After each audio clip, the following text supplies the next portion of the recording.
Qu'est-ce que tu fais avec ça?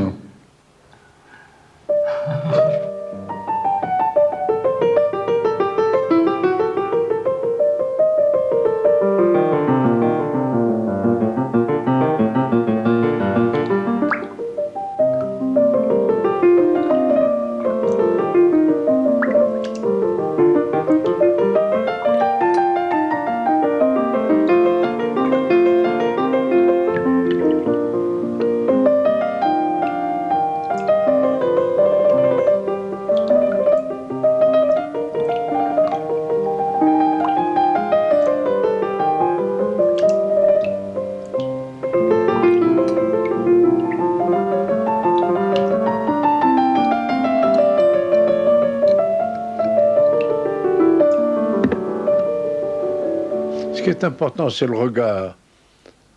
Mais les gens ne regardent pas. Les trois quarts des gens ne regardent pas, ils appuient, ils identifient.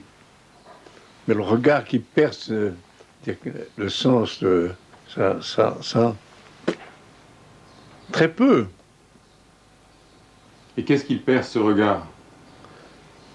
Il y a un point d'interrogation.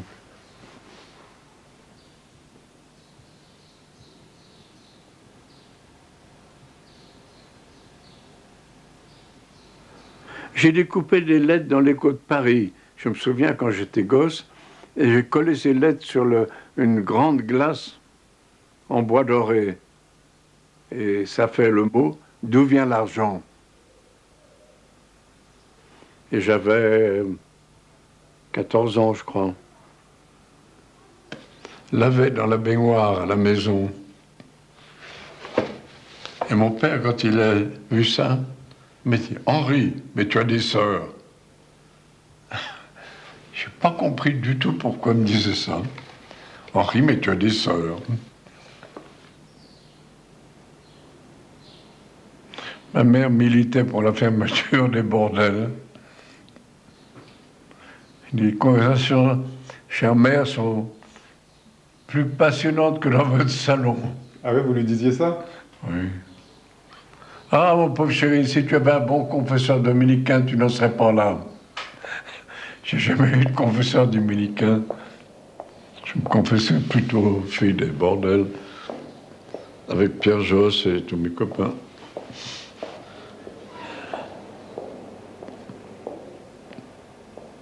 Et surtout, c'était des cathos de gauche. C'était pas des... Tu sais ce que c'est que les cathos de gauche? Non? Bon, ça existe encore, je pense.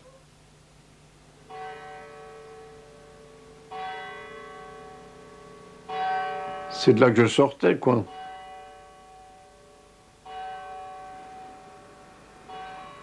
Puis je me suis tiré, j'étais en Afrique. Dites-moi, ma chère, à quelle heure êtes-vous rentrée ce matin? C'était agréable, cette petite promenade au clair de lune? On peut savoir ce que vous avez fait? Bien, je me suis amusée avec des amis. À 4 heures du matin, vous n'étiez pas Merci. encore rentrée. Du sel, s'il vous plaît. Et vous dites que vous vous êtes poivre. amusée. Oui. Nous avons dansé, nous avons blagué. Nous avons bu, c'était très agréable. Je reconnais que je suis rentrée un peu tard. Merci. Mais ce n'est pas une raison pour en faire un drame. À la moindre occasion, vous faites des drames. Je n'en fais absolument pas un drame. Je ne vous reproche rien, je considère simplement que vous êtes une pute. Et vous, un sinistre crétin. Un pauvre taré que j'aurais dû quitter depuis longtemps. De quel droit osez-vous me parler sur ce ton? Vous êtes occupé par vos chevaux, vos amis, vous passez votre temps à boire, à ne rien foutre. J'en ai marre de vous, vous me faites chier.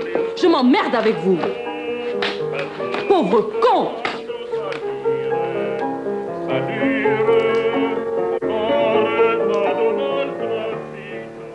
On est dans un monde de privilégiés. Faut pas gratter beaucoup et aller voir très loin pour voir la différence. On est bien fringué, bon. Il faut mettre ça au service de quelque chose auquel on croit. On peut être vieillard et révolté.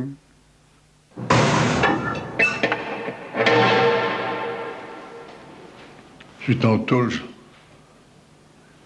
Chaque fois que j'ai été repris après m'évader. 2 fois, je crois.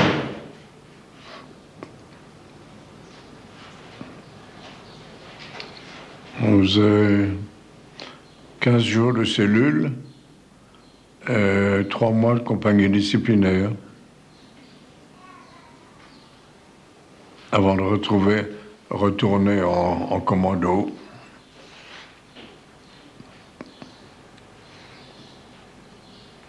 Je me sens toujours prisonnier évadé. Ouais.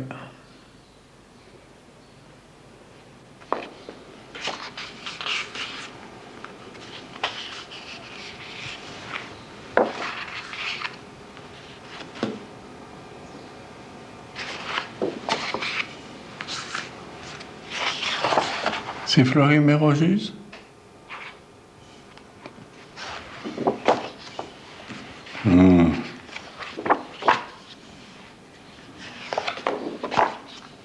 Faudrait que j'y retourne avec Soban à Fleury.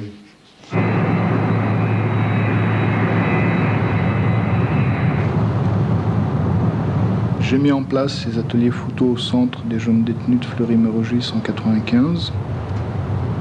Henri Cartier-Bresson est le premier à être venu et depuis il participe régulièrement à ces rencontres. Ces échanges avec les détenus sont toujours très intenses. Depuis 3 ans, je fais quelque chose de similaire en ex-Union soviétique.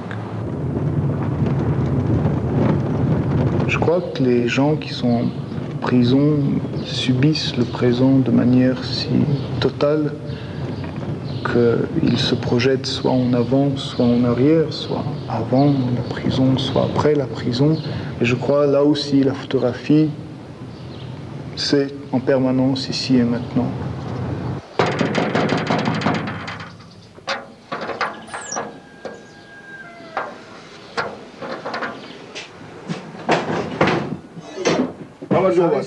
Frangi, photographe. Claudius Luban, photographe. Пожалуйста.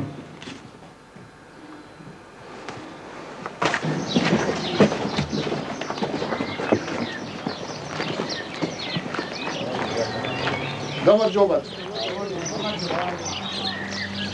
Как тебя зовут? Говоришь по-русски?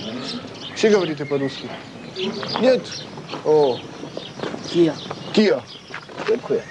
Здравствуйте. Говорите по-русски? Да? Извините, я не говорю по-русски. Не разговариваю. Кто хочет? Кто хочет? Будем фотографировать вместе.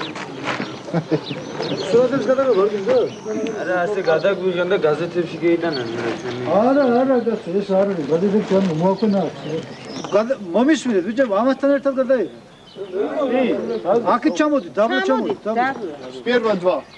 И потом будет...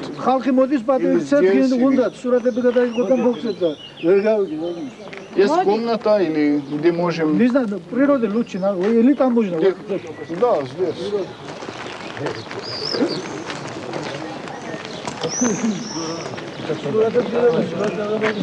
Я Клавдий. Я не дал. Не видел тебя. Моди, Антазе, моди, Антазе. Так, вы уже фотографировали? Да, снимем, да. В жизни? Снимали? Да. А интересно в фотографии это композиция. Не только снимать так. Уже так, а нужно думать. Фотография это как язык, да? Да я понимаю искусство.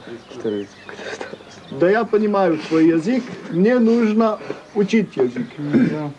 А сейчас будем учить быстро, что фотография. იცი რა სიძახის ესა? ისეთი ფორმაში უნდა გადავიღოთ, გაიგერო, აი მაგალითად რო შეხედავ სურათს, რო მასაკნა რა, ხო, რა, ვერ მიხვდით როგორ იძახის? აი მაგალითად გადაგიღო, ხო, სურათში ხო გამოჩები, აი მაგალითად რაღაცა საკითხი. ან ნაკოლკა, მაგალითად ტრანსპორტი, რაღაცას რო აგდები. ნაკოლკა უცნობელია. არა, მაგალითად იყო ადრე ფეხბურთად აი მაშინ უნდა ხო, ეგეთი იმაზე იძახის ეგე. Если будет портрет, когда портрет интересно тоже показать, что человека в თქვენი ცხოვრების სამსახური უნდა იყოს, დაუშვათ საქმეს ჩან ბურთს თამაშობ, გასაკეთებ, აი ამას აი ეს სურათი აზირეს უნდა იყოს, აი იმას ამბობს, აი მე რა გავაკეთეთ ახლა? თორე ჭყავ ესე ამის თქვის არ იყოს, მაგრამ ესე რა უნდა გამოვიდეს არაფერი. Шкаф нет. Да, я тоже. Хорошо, ты все понимал. Пойдем в комнате. Нет.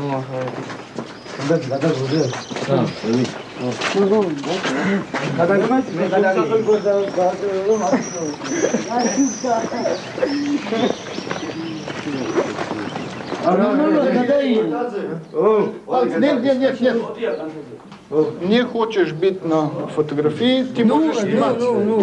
Хорошо? Эту поставь. Вместе. Вместе? Хорошо, давай. Да. Вот. Смотри. Видишь, как потом этот закрывается. Видишь? Смотри. Да? Это тоже техника такая. Все нормально. Браво. За что?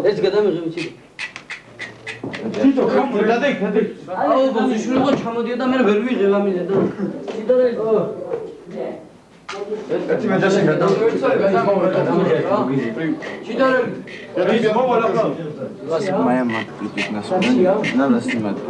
Будем видеть. Если будет еще аппараты, будем видеть. Хорошо? Да, я видим, Потом, когда будет конец. Давай, пойдем.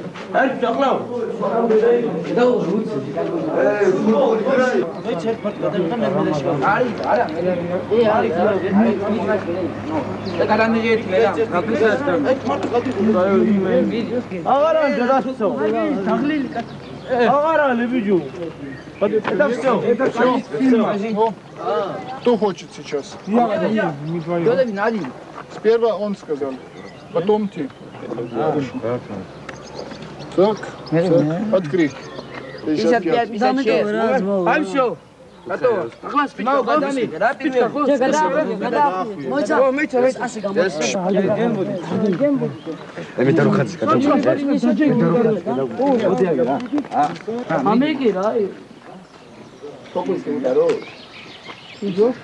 Мики, покуй, чего ты дальше как ты?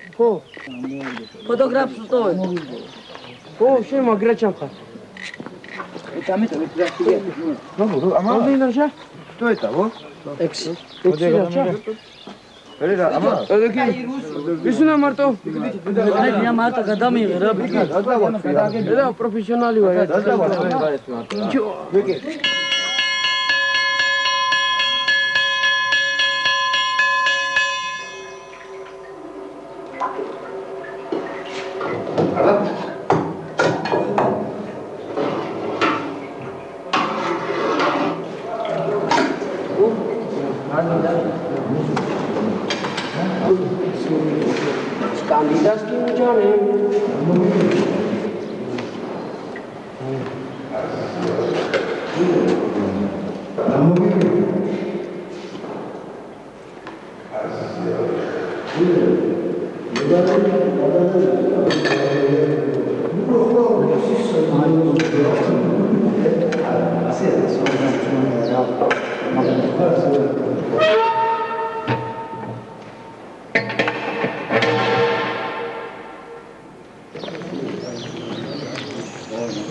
Теперь посмотрим. Кто это?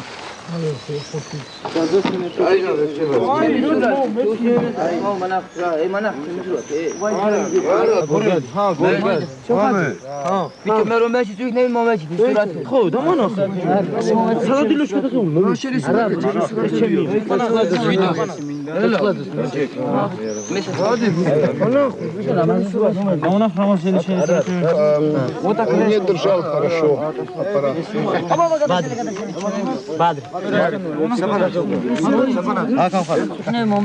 Давай здесь сфотографируем.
Ça, j'ai pris à travers les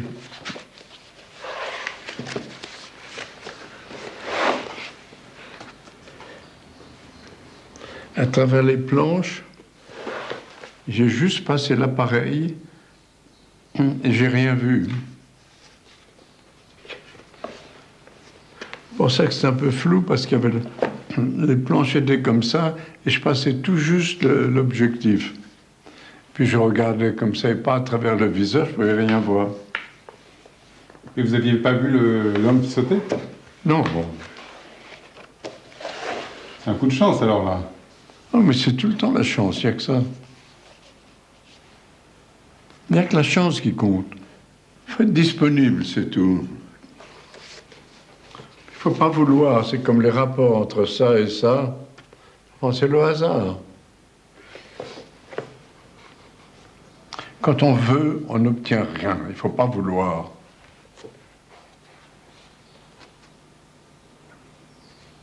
Il faut être disponible et puis ça vient.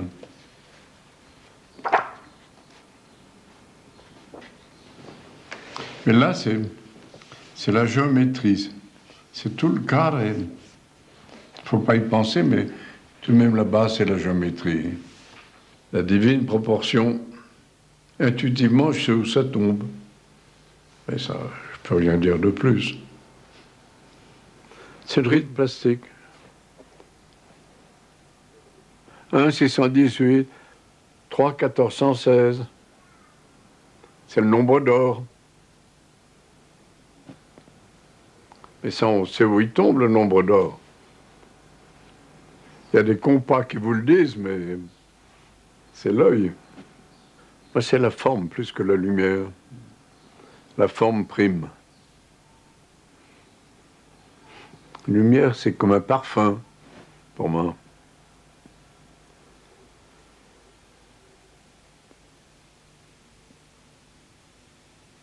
J'ai un attachement tout particulier pour cette photographie, parce qu'elle me rappelle à des souvenirs personnels, mais aussi parce que ceux-ci me permettent de mieux comprendre le rapport d'Henri Cartier-Bresson à la photographie. Cela se passait en 1970, dans un village où j'avais vécu des mois au cours des années précédentes. Et quand Henri a pris la photo, nous sortions à plusieurs de la maison même que j'avais habitée et suivions le chemin le plus habituel pour s'en éloigner, lequel passe à 30 ou 40 pas devant cette place couverte d'où se découvre la vallée que domine Simiane. Or, cette place était presque constamment tout à fait déserte, et je ne me souviens pas qu'il y eût, ce jour-là, le moindre enfant à jouer sous son auvent. Je ne remarquai même pas qu'Henri eût soulevé son appareil et pris une quelconque photo.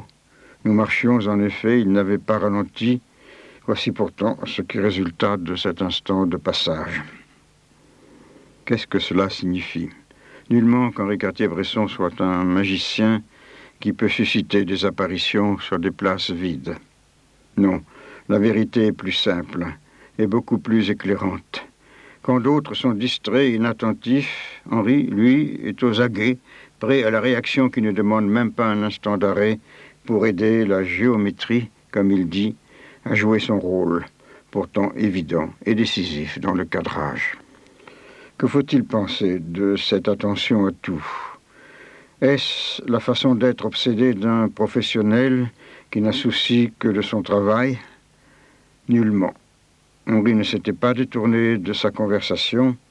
C'est plutôt comme si son intérêt pour tout au monde est la même chose que parler avec ses amis. Bon, je suis très vieux, alors ça s'accumule les souvenirs.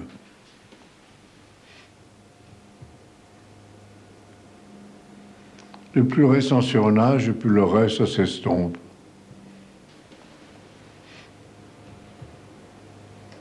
Puis ça revient quand on voit un visage.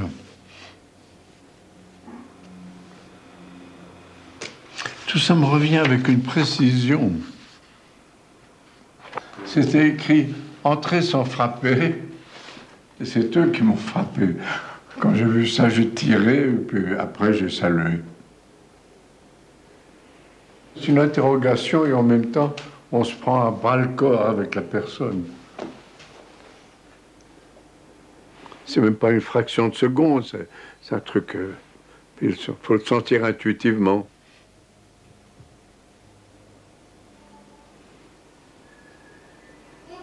La sensibilité, l'intuition, puis le sens de la géométrie. Puis il n'y a rien d'autre. On l'a ou on ne l'a pas. Encore maintenant, c'est la seule chose qui m'intéresse. C'est le portrait. Le visage? Non, c'est ce qu'a Alberto, c'est-à-dire Giacometti, il appelait ça faire une tête.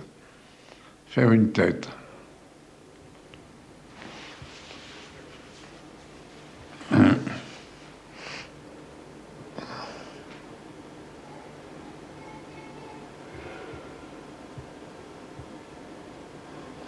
C'est la merveille, Giacometti. L'intelligence.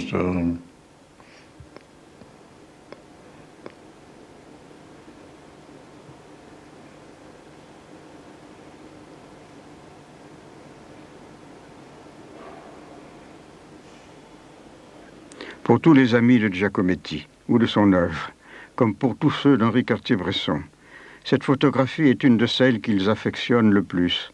Je pourrais dire une icône, si par ce mot on peut désigner la sorte d'image où paraît quelque réalité qui transcende les images. En l'occurrence, ici, l'affection et l'admiration éprouvées par le photographe, qui s'est exprimé de surcroît un sentiment que beaucoup d'autres que lui partagent. Une telle photographie, pas simplement un aspect fugitif d'un être, perçu en une de ces secondes que Cartier-Bresson aime et sait saisir, c'est l'avancée de cet être dans son rapport à soi le plus intérieur, c'est son absolu. Ce rapport à soi-même qui rendait Giacometti si immédiatement remarquable et si profondément attachant, ce geste de se couvrir la tête du vieux manteau l'emblématise parfaitement, disant si bien l'insouciance fondamentale d'un homme qui n'avait pas de parapluie, puisque même il n'avait pas de maison, ne prenant jamais ce qu'on nomme des précautions. Giacometti ne faisait œuvre qu'à regarder hors de soi, à ne pas même songer à être ce qui n'était pas son regard, qu'on voit ici percé sous l'étoffe. Mais autre chose encore. Bien sûr, traversant la rue, attendu de l'autre côté, Alberto se savait vu et comprenait que son geste avait de quoi amuser ses amis et même signifier, à leurs yeux, ce qu'ils savaient bien qu'il était pour eux. Mais faut-il voir en cela une coquetterie du théâtre, plutôt un élan de confiance, jouer à ce qu'on est, parce qu'on sait bien que ces quelques autres savent de quoi il s'agit, pour le sérieux autant que l'amusement. Et de la part d'Henri Cartier-Bresson, cette photographie, c'est répondre à ce mouvement de confiance. C'est comme serrer une main tendue. Photographier, ça demande une concentration énorme. Et on ne peut pas faire conversation. Je dis des conneries parce qu'il faut... Les gens s'attendent à ce qu'on dise quelque chose. Je dis n'importe quoi. J'écoute pas ce que je dis, mais je regarde. Bonnard, c'est la volupté, Bonnard. Mais dis, pourquoi est-ce que vous avez appuyé à ce moment-là? Écoutez, permettez-moi de vous demander pourquoi est-ce que vous avez mis un jaune ici? Et puis il a rigolé. Et Harika? Très intelligent, Harika. Harika m'intimide. Il est trop habile, il sait tout faire.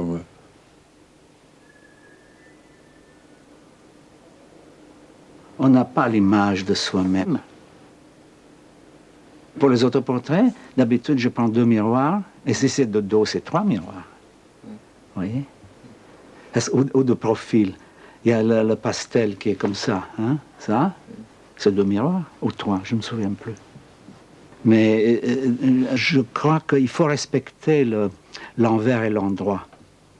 Et donc, presque tous mes autoportraits sont faits en 2 miroirs.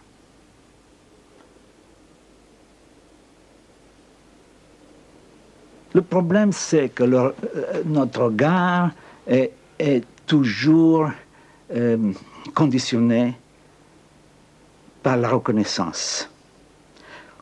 C'est-à-dire que au fond, nous ne voyons que ce que nous pouvons reconnaître. Or, pour peindre un tableau ou un dessin qui vibre, il faut échapper à cela. Ne pas reconnaître, mais connaître. Se mettre en état premier.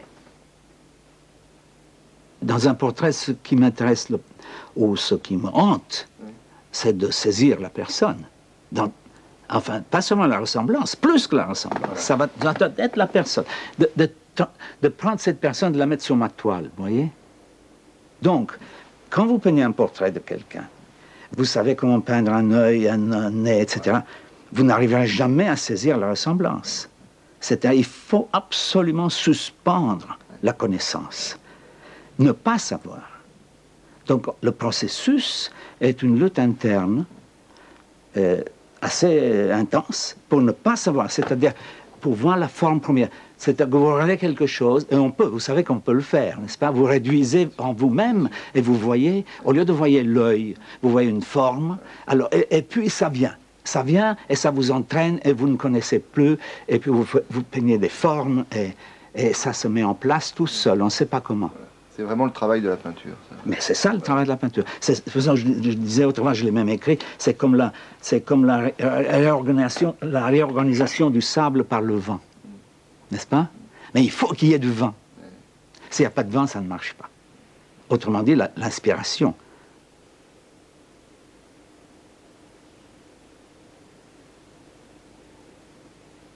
Ça. Alors, je me baladais avec un grand carnet et un pinceau japonais, avec de l'encre dedans. C'est ça. Un grand pinceau. Alors, qu'est-ce que je passe dans les Tuileries? Vous savez, près de la Concorde à gauche, il y a l'allée couverte comme ça. Et je vois ce couple s'embrassant. Alors, tout de suite, ils se sont embrassés assez longtemps pour que je puisse terminer tout ça. Vous voyez son sac, sa jambe, tout ça. C'est vraiment, quel miracle. C'est un miracle, ça. Puis ils sont partis et j'ai terminé les arbres sans eau. Mais tout ça était fait pendant leur long baiser. Je leur dois ça. Je ne sais pas qui ils sont. Ah oui. C'est comme une photo, instantanée, un instantané.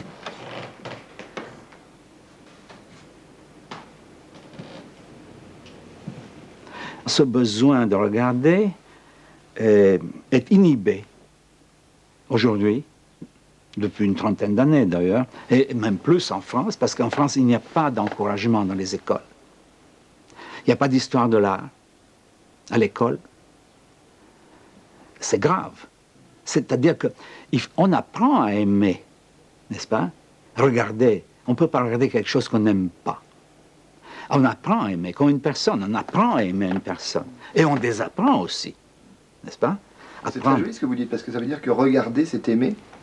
Oui, Oui, oui, si vous prenez quelqu'un, il faut avoir une sympathie. Si, vous ne pouvez pas peindre quelqu'un que vous détestez, c'est pas possible. Ou quelque chose que vous détestez, c'est impossible. Oui, oui, c'est aimer, oui. Et donc c'est le pouvoir magnétique. Et ça s'apprend à regarder comme ça s'apprend à aimer. Oui, oui, oui, oui.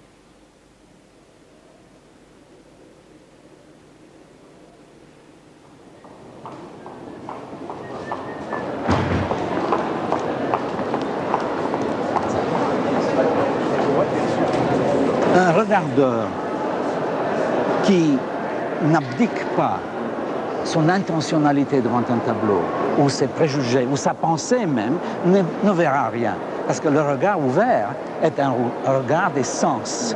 C'est-à-dire que le tableau, la vision picturale se déguste comme un vin. Et si on ne le déguste pas, on ne voit rien. Donc, ce n'est pas du tout la causa mentale, c'est la cause sensible. Voilà.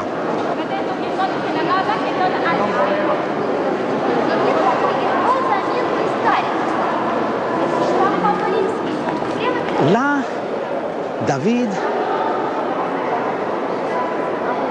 nous a légué quelque chose qu'il n'a pas su lui-même qu'il portait en lui, l'avenir. Parce qu'en fait, de mon avis, pas seulement de mon avis, c'est le premier peintre moderne, David. Pas du tout académique comme on le pense. D'ailleurs, il était contre les académies. Regardez ses interventions à la Convention pour l'abolition de l'académie. Il a dit d'ailleurs que l'académie est néfaste, qu'elle tue les talents. Venons à l'analyse du tableau de Madame Récamier. Donc, cette ravissante femme, elle a posé à David probablement dans l'atelier du Louvre, dans un de ses deux ateliers. Il avait deux ateliers ici, au Louvre. Selon l'espace que nous avons. Qu'est-ce qui est surprenant dans un tableau? C'est l'espace. Vous voyez qu'il a ajouté un bout de toile en haut, qui était absolument nécessaire pour sa composition. C'est-à-dire que son sens de l'espace était tellement juste. Regardez, si on n'avait pas le bout en haut, ça n'aurait pas fonctionné du tout. Et comme ça fonctionne. Et regardons de plus près comment c'est peint. Vous voyez la touche, la touche libre. Partout. Elle est partout égale. Alors, la question que vous m'avez posée avant, en disant « le tableau n'est pas terminé », moi, je pense qu'il est terminé dans son esprit.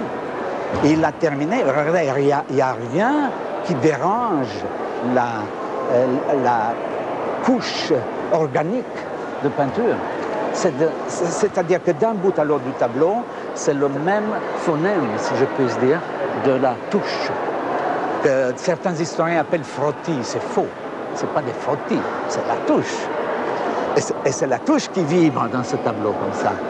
Hein? C'est d'une vibration extraordinaire. Et en fait, voilà, c'est une vibration, et en même temps, on peut dire que jamais le tableau n'est fatigué. Non, jamais. Voilà. C'est-à-dire qu'il reste toujours au niveau de la sensation pure. Oui, quand nous le regardons, nous le ressentons. C'est-à-dire à condition de ne pas le lire. Parce que si on le lit, on dit c'est une jolie fille, on ne le voit pas.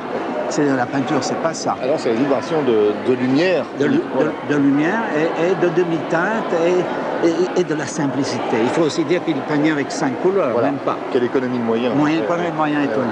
Bref, il était le dernier grand maître qui savait quelle couleur correspond à quelle couleur dans la nature. Et d'ailleurs, il l'a dit, il ne faut pas mélanger les couleurs, mais il faut les mettre côte à côte, comme dans le contraste simultané. Avant Signac. Avant la théorie du contraste simultané, c'est ça. Et donc il a compris plus qu'il ne pouvait le dire parce qu'il c'était pas un intellectuel, c'était un homme sensible, mais on sent en lui qu'il sentait juste, il portait en lui l'avenir.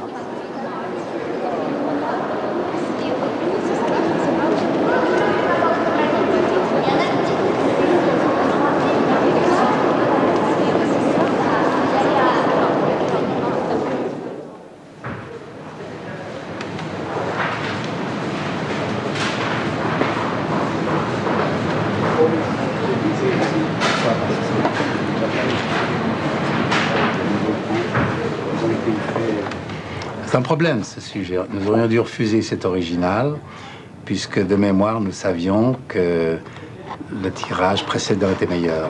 C'est-à-dire plus complet, plus plein, plus intéressant, plus vif.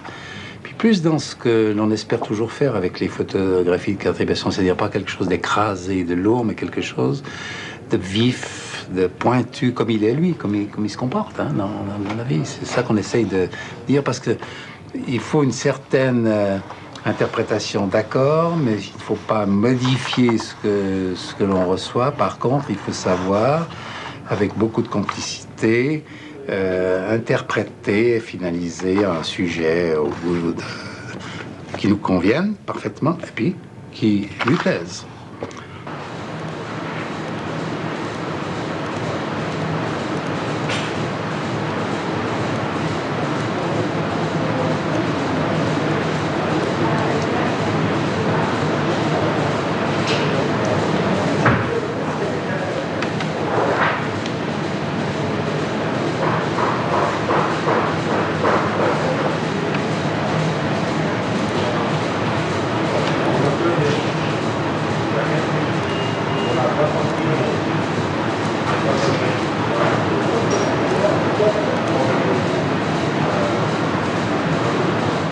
On a pu reprendre l'image de ce matin, la traiter sur ordinateur, modifier ses différentes parties, ajouter un tout petit peu de poids dans la partie essentielle, créant ainsi une image qui paraît beaucoup plus ensoleillée, qui paraît beaucoup plus vive, beaucoup plus... Il y a une dynamique là qu'il n'y a pas du tout dans le tirage original. Ce léger poids souligne la dynamique de la fille. Et même donne du sens à la fuite de la petite fille. Non, moi je trouve ça vraiment tout à fait satisfaisant. Très bien. Ouais. Donc on va avancer avec ça. Je vais me faire un paraphe. Un paraphe. Superbe. Superbe. Merci.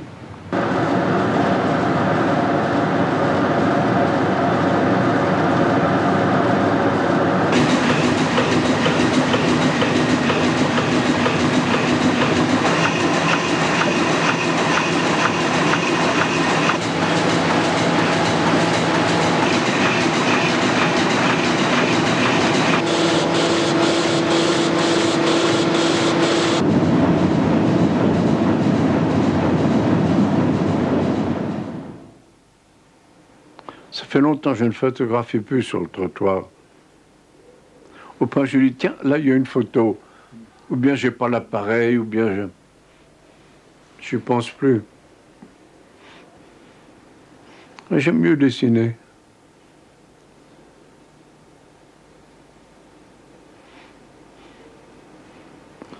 Oui, il y a un moment, il faut arrêter. Reprendre respiration. Il faut vivre, quoi. C'est l'essentiel. Parce que vous-même, vous avez changé, en fait. C'est peut-être aussi un rapport au monde, un rapport au temps ou... Probablement. Se remettre en question, faut pas...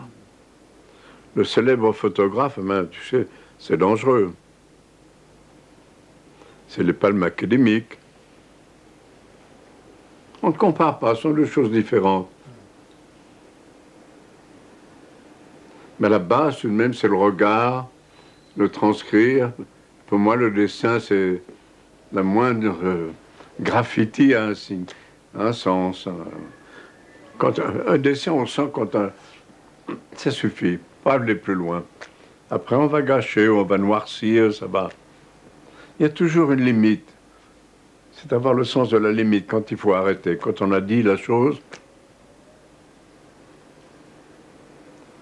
après, on piétine, c'est la bourre, c'est plus simple.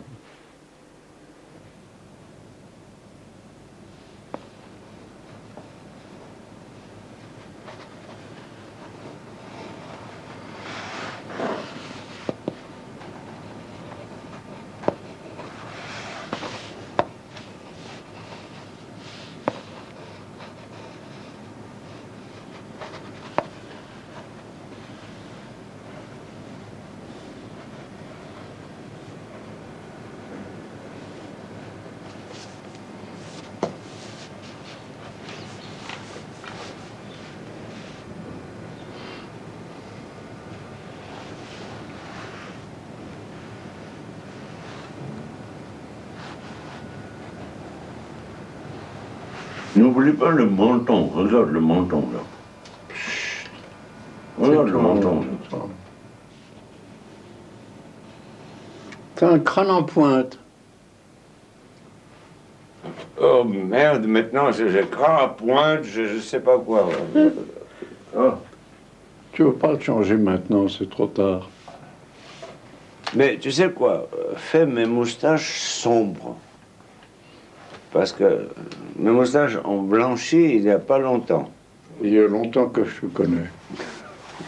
Je t'ai connu sans moustache. Non, sans moustache, tu ne pouvais pas me connaître parce que c'était une fois dans ma vie quand j'ai rasé de moustache. Une seule fois. Et immédiatement, j'ai acheté des faux. Parce que je me sentais nu, quoi.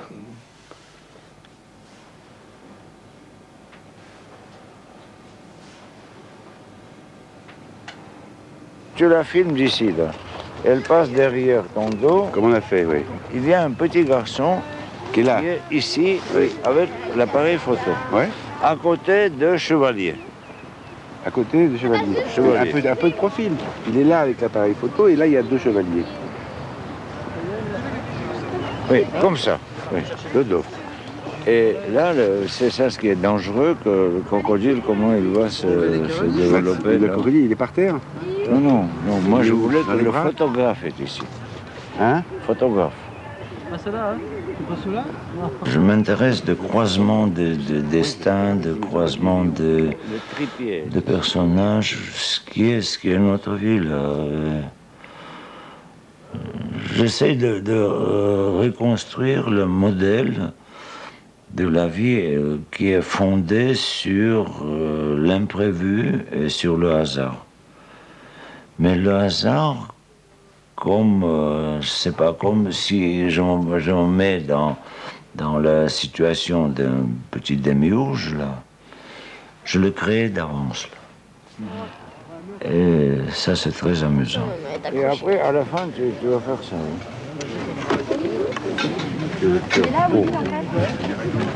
Ouais. Un vrai cheval. Hein? Mais en fait, on va faire une photo ou tourner? On tourne comme on fait la photo. J'avais cette idée que l'objectif nous est donné comme un outil à exclure tout et à créer un microcosme isolé de tout. Parfois, ça donne des résultats parfaits. Parfois, c'est dangereux.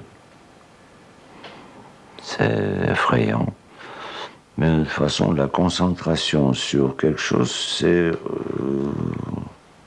c'est pas très sain. Quelqu'un, merde. Qu'est-ce que je fais? Est-ce que je coupe le haut de la lance quand même ou non? Ah non, il est comme ça, voilà. Voilà. Avec le fil par terre, ça va faire. Tu coupes, évidemment. Je me rappelle une séquence de Chaplin quand il portait un plateau, excuse-moi, c'est un cendrier, mais quand il portait un plateau à travers de la salle qui dansait, qui le bousculait, il tombait, il se renversait, il portait ce plateau, mais son but était d'arriver jusqu'à un client, jusqu'à un consommateur à qui est destiné ce plateau-là. Nous, on est bousculés tout le temps. On fait les culbutes, là, on tombe, on retombe, on essaie de tenir notre plateau et finalement le plateau arrive à moitié vide. Là. Voilà. Moteur! Moteur demandé. Silence, s'il vous plaît. Ça tourne! 216 sur 1 6e.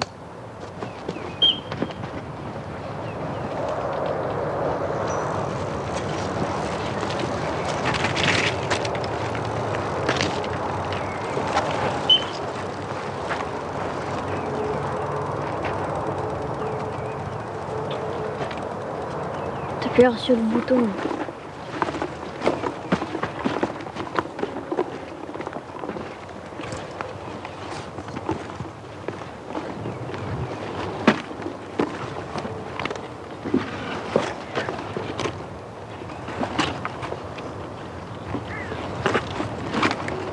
Vas-y.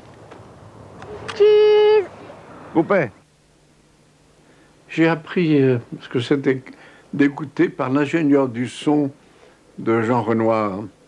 Quand on tournait je sais pas, la règle du jeu, il s'appelait De Bretagne. C'était ce que tu fais. Quand il parlait de son métier, de la finesse du oui. Moi, je regarde. C'est différent. Est-ce que c'est vraiment différent? À l'intensité, non.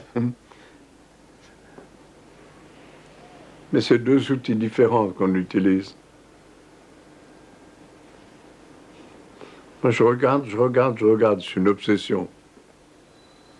Est-ce que vous avez appris à jouer d'un instrument quand vous étiez petit?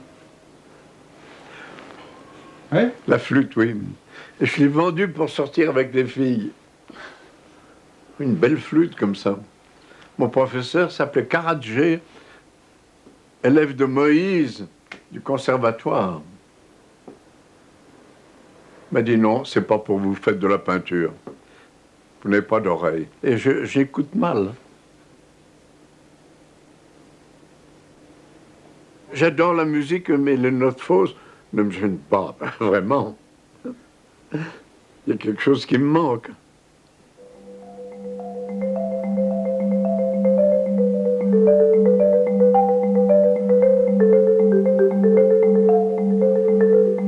Je mets Bach au-dessus de tout. Mais pour moi, c'est Bach.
Sì. Avere sempre questo senso del molleggio, come di una cosa veramente che è molto, molto, molto elastica.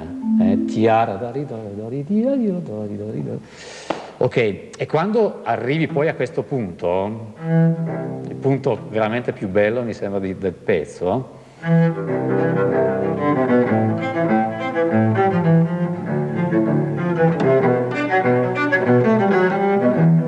anche qua sempre veramente avere questa idea.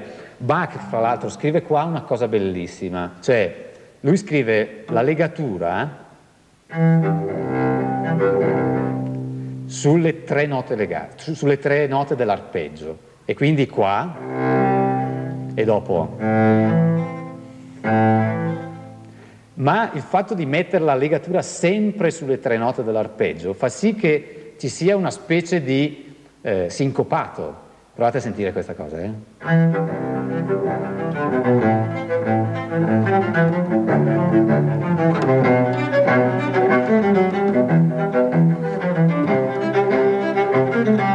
eccetera, eccetera. Vedete che c'è proprio questo gioco continuo del ritmo, che lui assolutamente non, cioè, scrive con una semplice legatura. Cioè, se noi rispettiamo la legatura che c'è scritta, viene fuori questa cosa qua. Adesso io non so quanto tu puoi riuscire a farla, però pensa a questa cosa.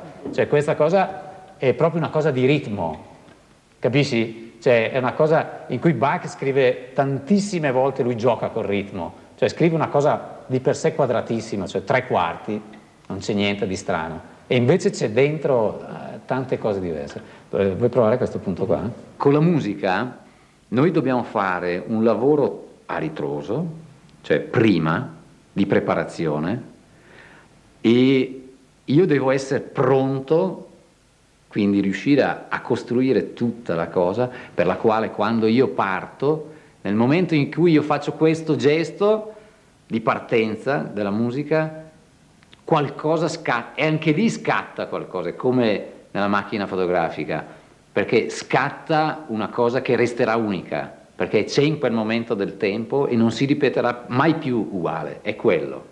Per cui io devo avere la coscienza di questo, non essere terrorizzato da questa cosa per carità, ma avere la coscienza di qualcosa per la quale io mi devo preparare. Cioè io sono pronto per questo viaggio, per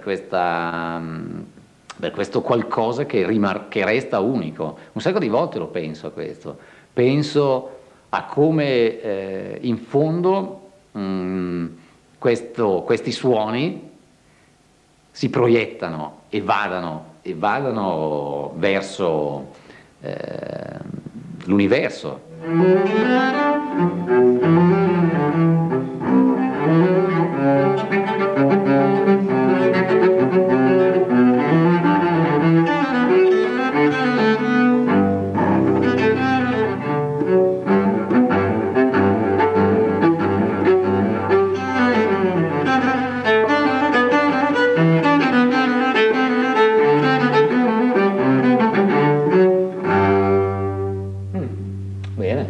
Quando arrivi qua, dopo questa la parte più, diciamo, malinconica, dicevamo, che c'è anche nella seconda parte.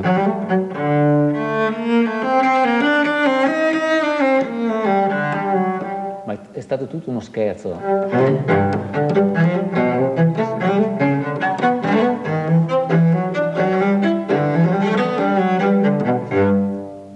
E dare più più contrasto tra l'idea proprio così un po' più espressiva e invece quella più frizzante, quella più gioiosa.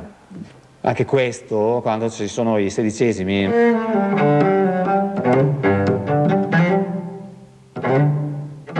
cioè riuscire proprio a articolare bene e anche con l'arco, cioè fare un po', alzare leggermente l'arco, ma proprio un'inizia, e lanciarlo un pochino l'arco. Prova un po'? Questo non è facile, melanconica. Sì? Ok.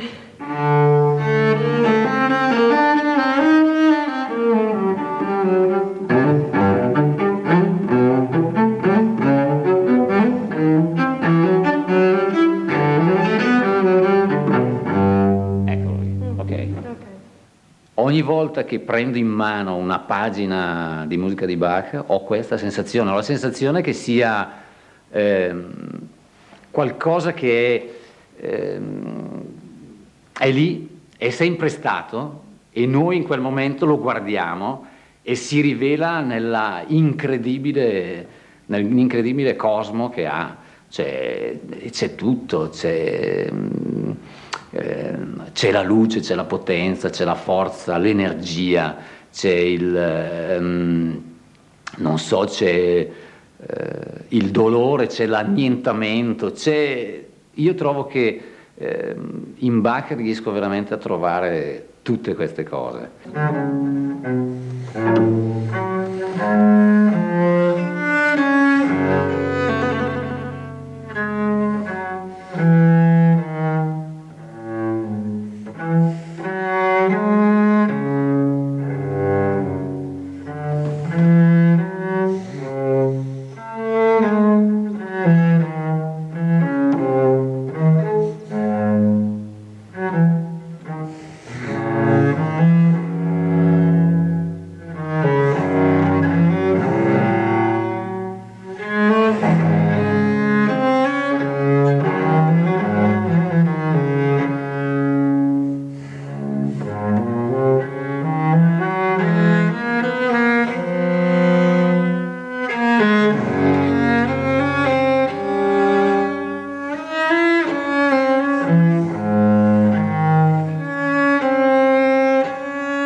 Est-ce qu'on apprend à regarder?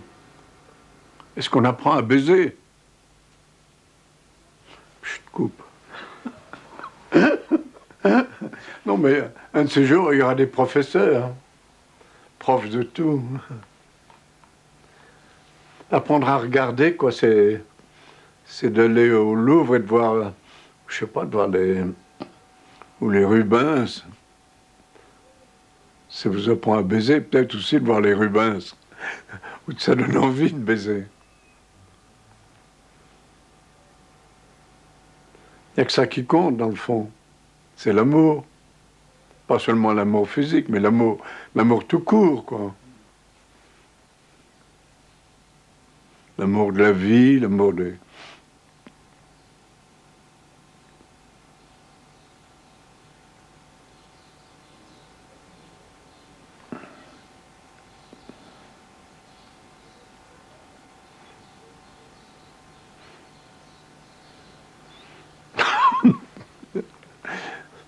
Où allons-nous? Pourquoi choisir cette photographie?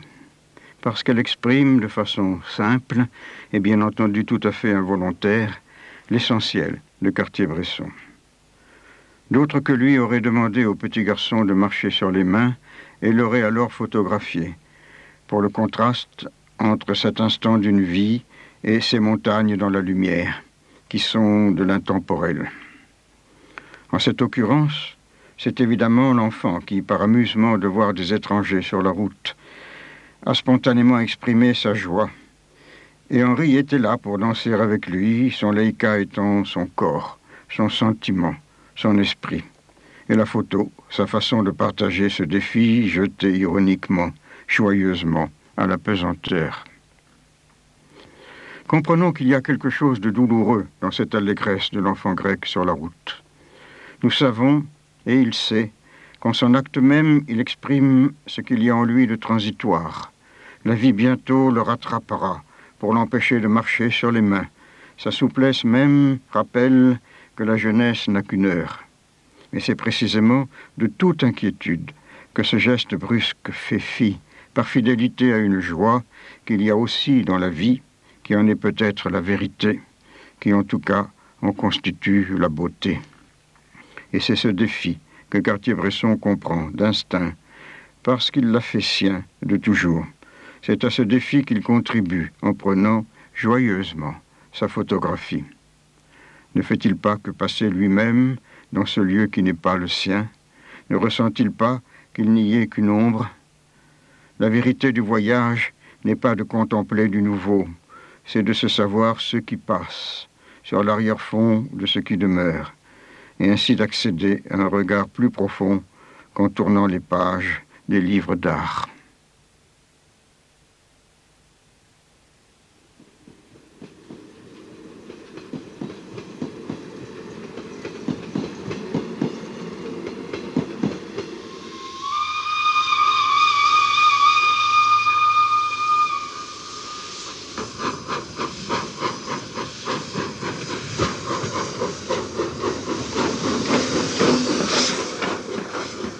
J'aime pas les voyages, j'aime pas ça. Et voyager, j'ai horreur de ça. Enfin, on perd son passeport. J'aime bien être dans un pays et puis le regarder.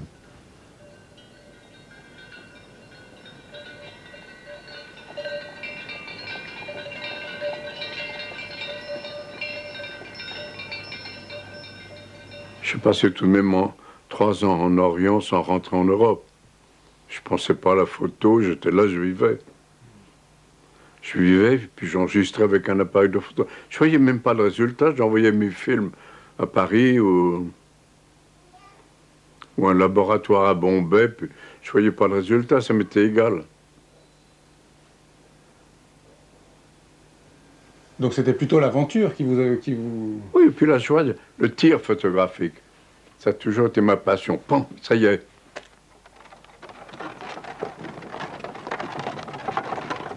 J'avais montré ça à Gandhi. Il me dit quel est le sens de cette photo alors. Je lui dis Claudel, enfin c'est un grand poète catholique sur les fins dernières de l'homme. Et il passe devant un corbillard en louchant un peu comme ça. Et Gandhi a dit, ah, la mort, la mort, la mort, 3 fois. Puis il a refermé le livre.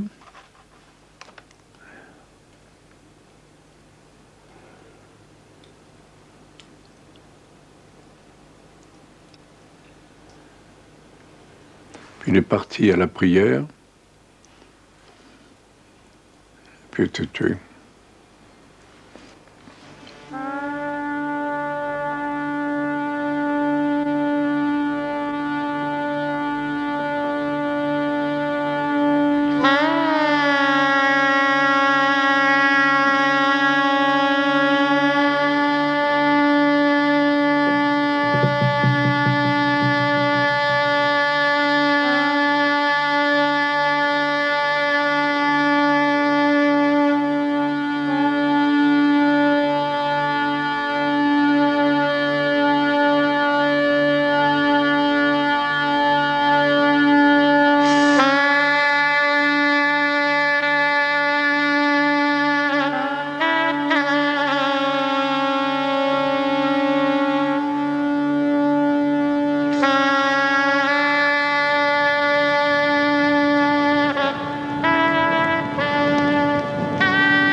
Mais j'ai été marqué par le monde oriental,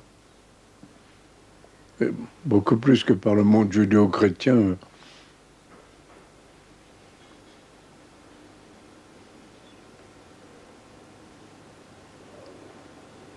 L'idée de péché, tout ça, c'est un truc qui m'échappe.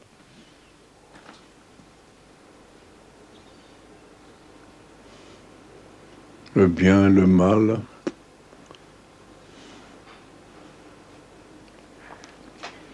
Pour finir, c'est le bouddhisme qui m'a marqué. Le bouddhisme n'est pas une religion, c'est une science de l'esprit.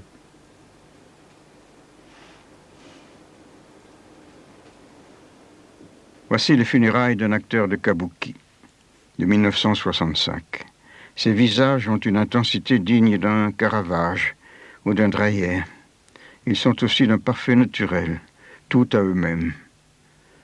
Henri Cartier-Bresson a toujours aimé que les personnes qu'il photographie ne s'aperçoivent pas qu'il le fait. Que le modèle soit conscient que quelqu'un est là pour l'observer, et il pose. Il va prendre un masque. Il perdra de sa spontanéité. Et c'est pourquoi Henri peint de noir les parties brillantes de son Leica. Il ne veut pas qu'un éclat de lumière attire sur lui l'attention. Mais ici, comment a-t-il pu ne pas être vu, puisqu'il est, semble-t-il, au milieu même du groupe des amis de l'acteur défunt? On dira que ceux-ci sont trop occupés par leur chagrin pour prendre conscience de lui. Mais le chagrin rend une personne sur 2 nerveuse, ultra sensible. À des obsèques, les intrus se font facilement remarquer. Je crois plutôt que si Henri fut invisible ce jour-là, c'est parce que, parmi ces êtres en deuil, il éprouvait lui aussi une souffrance. Entendons-nous, pas vraiment le chagrin qu'il eût éprouvé pour la mort de cet inconnu, un sentiment qui aurait étonné, qui aurait été remarqué, mais la compassion que l'on peut avoir, même pour des deuils dont on ne sait rien, mais qui suffit pour qu'alors on rentre en soi, on s'efface, on en devienne, oui, invisible. C'est sa capacité de sympathie qui permet à Henri d'être inaperçu de ceux qui pleurent, l'acteur de kabuki. Et qu'on ne dise pas qu'il avait à la main son instrument de travail, un objet dont on peut redouter la curiosité indiscrète. Car cet appareil, nous savons qu'il est autant que sa main, une part de son corps, ou, pour dire mieux, de son âme. Henri, c'est la collection de Ménil. Ils ont donné ça à la BN? Non, elle existe à Houston. Cette même collection existe à Osaka, au Japon, et au Viennet, à Londres, et ici, à Paris. Attends, je vois s'il y a de mauvaises photos. Mais ça, par exemple, n'a jamais été quand même dans le tout premier choix. Moi, j'en sais rien. Doucement, doucement.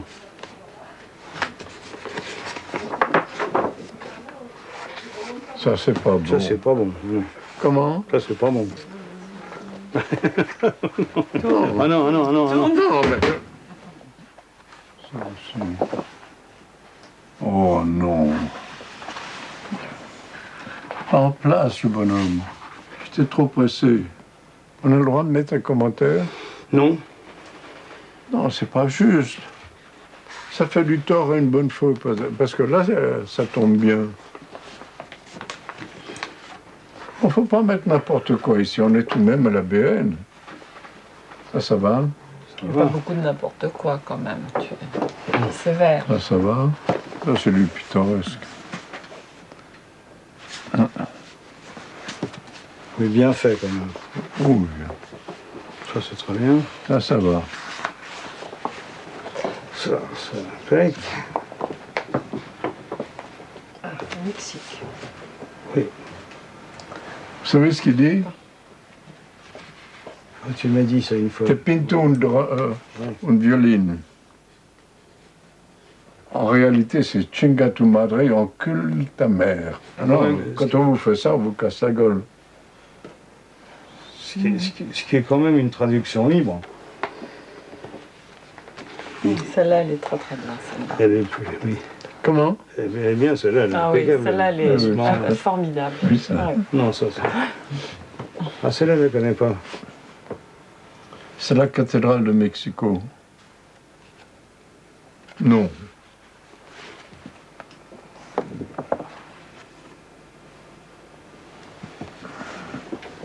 C'est pas moi qui ai pris ça. C'est vrai? J'avais le pied sur le bûcher et j'ai passé à un copain.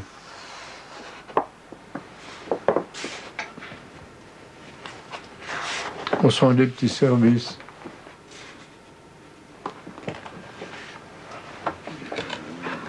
Voilà. Je suis très honoré que vous ayez ça. Mais les mauvaises, il faut les supprimer. Il faut laisser vieillir.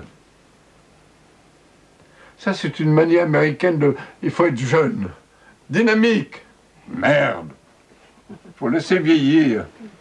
Et vive la paresse et vive la vieillesse. Il faut être toujours jeune, dynamique, agressif. Toutes les saloperies du monde actuel. Vive Bakounine.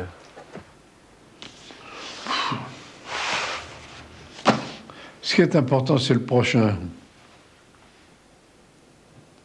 Du passé faisant table rase. Et de l'avenir? Se remettre en question.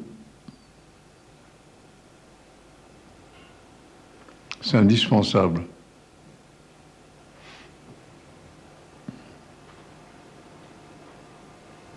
Recommencer à chaque fois.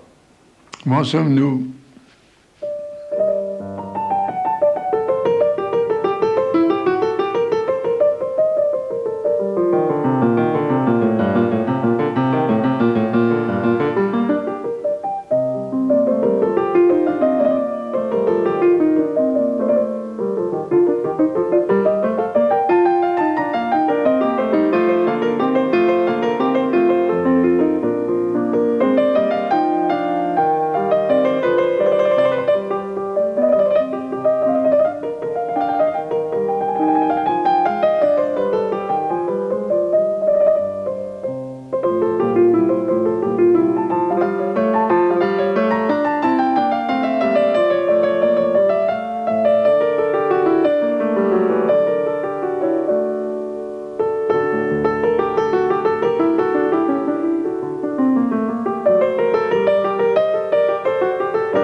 Qu'est-ce qu'on fait? Un coup de rouge? Allez, un coup de rouge.